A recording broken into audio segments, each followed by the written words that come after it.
we get to get into another amazing beer in our BBL series.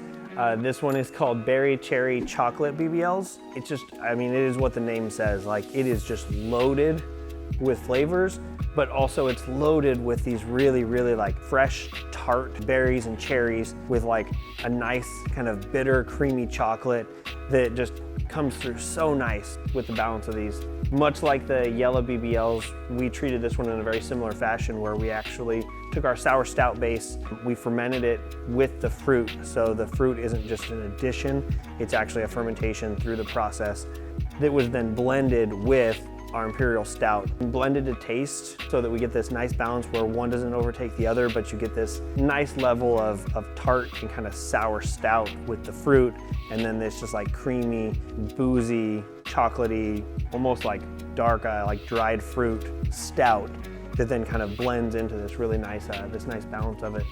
The sour stout really benefits from the fact that it ages in a bourbon barrel that previously held one of our stouts. And so you have a lot of that character that's able to kind of pick up, but still let the sour stout be its own beer that then can blend perfectly into exactly what we want it to be. Let's give it a taste. Right up front, I just smell a lot of the berry. Like, I smell that, like the raspberries, they come forward right up front, but they're kind of followed immediately by that chocolate, and then the chocolate is kind of chased a little bit by the cherry. Like, they kind of bounces around just a little bit.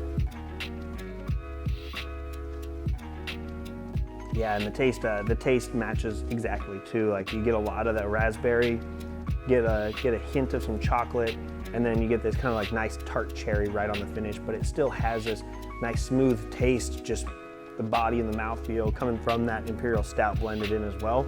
Overall, this is just fantastic.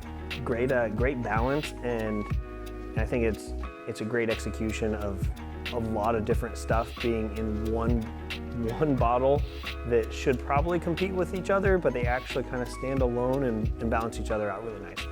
If this isn't the beer that I'm using to wrap up like just a nice cool winter day, I'm definitely bringing this to like a holiday party, whether it's like a work party with friends. But what I'm gonna do is I'm gonna bring this in, I'm gonna be kind of sneaky about it. Like, I'm not gonna come in waving it around, showing it off to everybody. Like, I'm gonna kind of bring it in. Maybe it gets like slid into the cooler, labeled down, kind of tucked away, so that at the end of the night, I get to break it out as a surprise. Like, this is the way that then I'm gonna like end that party, so that anything else that people might have brought, like, this isn't the beer I want people to drink first, it's the beer that I want people to drink last. You know, and so this is how we're gonna end that party on like a perfect like berry chocolate.